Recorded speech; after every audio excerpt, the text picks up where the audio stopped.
राजधानी लखनऊ की cyber cell और साइबर थाना पुलिस ने फर्जी कंपनियों और बैंक खातों के जरिए साइबर ठगी की रकम ट्रांसफर कराने वाले गिरोह का भंडाफोड़ किया है। पुलिस ने इस गड़बड़झाले में शामिल निजी बैंक के डिप्टी ब्रांच मैनेजर उत्तम विश्वास सहित 3 लोगों को गिरफ्तार किया है। गिरफ्तार अन्य आरोपियों में उमाकांत वर्मा और राजीव विश्वास शामिल है।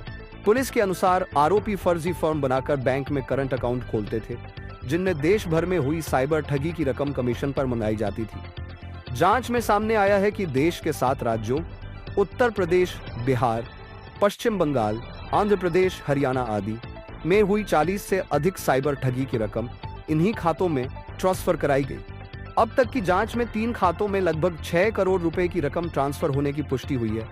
आरोपियों ने 10 फर्जी फॉर्म बनाकर करंट अकाउंट खोले थे, जिनका उपयोग ठगी के पैसों की हेराफेरी के लिए किया जाता था। पुलिस ने बताया कि गिरोह के और सदस्यों की पहचान की जा रही है और पूरे नेटवर्क की परतें खोलने के लिए बैंकिंग और साइबर ट्रांजैक्शन डिटेल्स की जांच की जा रही है। क्या है, साइबर ठग हैं लोग, इसमें एक डिप्टी ब्रांच मैनेजर भी है। क्या कुछ मामला और किस तरह से पूरी ठगी को ही अंजाम देते थे? साइबर फ्रॉड करने वाले एक शातिर गिरोह के 3 अभियुक्त पकड़े गए हैं। एक तो उत्तम कुमार विश्वास, ये बेसिकली रहता है कुर्सी रोड पे और इंडसइंड बैंक में ये डिप्टी ब्रांच मैनेजर के पद पे कार्यरत है। दूसरा राजीव विश्वास है, तीसरा उमाकांत है। ये इनके खिलाफ पूरे देश में बहुत सारे एनसीआरपी पोर्टल पे कंप्लेंट दर्ज की गई थी। लगभग 50 के करीब में ये कंप्लेंट दर्ज की गई थी। कई देश के कई उसमें प्रदेशों में इनके खिलाफ एफआईआर लॉन्च किया गया है। और ये अकाउंट्स बैंक में होने का लाभ ये उठा रहे थे कि लोगों को अकाउंट प्रोवाइड कराते थे। जो साइबर ठगी करने वाले लोग हैं कमीशन बेस पे, उस पे ये लोगों को मोटिवेट करते थे। जो इनके यहाँ बैंक में आते थे उनको मोटिवेट करते थे कि अगर आप अपना नंबर देते हैं तो एक बहुत हैंडसम अमाउंट आपको मिलेगा। उसमें कई सारे लोग आ जाते थे।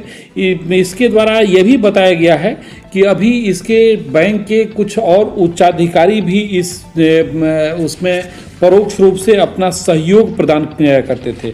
उन सारी चीज़ों पे भी विचार किया जा रहा है।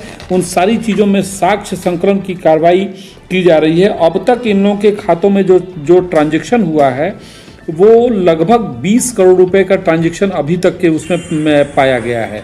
और ये जब देखते थे कि एक अकाउंट में ज़्यादा पैसा आ चुका है, इन्होंने क्या किया कि कारपोरेट अकाउंट में रहता है कि बहुत सारे मल्टी लेवल पे पैसा आपके अकाउंट में आ सकता है, उस पर कोई चेक नहीं होता है। तो इन्होंने कारपोरेट अकाउंट खुलवाना शुरू किया, फर्म बना करके कारपोरेट अकाउंट खुलवाया और जिससे कि शक न हो सके। अब इसमें जो दूसरा एक उमाकांत है, अभी इसने एक ज़मीन खरीदी अपनी पत्नी के नाम पे, ज्वेलरी में खरीदी, आदि काम किया गया है। और इसमें जहाँ जहाँ से पूरे देश से जो शिकायतें आई हैं, जहाँ जहाँ एफआईआर लॉन्च हुआ है, उनको अवगत करा दिया गया है। वहाँ से भी टीमों से लगातार संपर्क हो रहा है और उनको भी सारी सूचनाएं शेयर की जा रही हैं। इसमें हमारी टेक्निकल टीम भी लगी हुई है कि जितना भी ट्रांजैक्शन हुआ है अब तक, उन सारी चीज़ों का डिटेल निकाला जा रहा है। कहाँ ये अमाउंट किन किन देशों में जाता था, किन किन प्रदेशों में जाता था, किन के बीच में जा रहा था ये पैसा, ये सारी चीज़ों का निकाला जा रहा है। साथ ही ये इसमें ज़्यादातर हिस्सा वो है जो साइबर फ्रॉड करने के बाद से जो वो लोग हमेशा सेफ अकाउंट चाहते हैं, जिससे कि पैसा का ट्रांजैक्शन हो वो तत्काल उसको निकाल सकें। तो ये विभिन्न साइबर फ्रॉड के उसमें जा रहा था ये पैसा।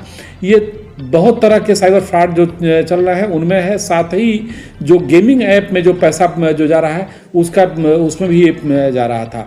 अभी बहुत सारे तथ्यों पे गहराई से छानबीन की जा रही है। इसमें जो भी और तथ्य आएंगे तदनुसार आवश्यक वैधानिक कार्रवाई की जाएगी। सर, ये जो अकाउंट वही जो सिंडिकेट पकड़ा गया सर, इसमें मास्टरमाइंड कौन है? जो बैंक का मैनेजर है उत्तम विश्वास, इसकी किस तरह क्या भूमिका रहती थी? क्या यही मास्टरमाइंड है और आगे कैसे काम करता था? ये बेसिकली ये इसमें जो उत्तम विश्वास तो वो है जो ब्रांच मैनेजर, जो मास्टर माइंड है। ये इसके ही नेतृत्व में ये सारी चीज़ें संचालित हो रही थी।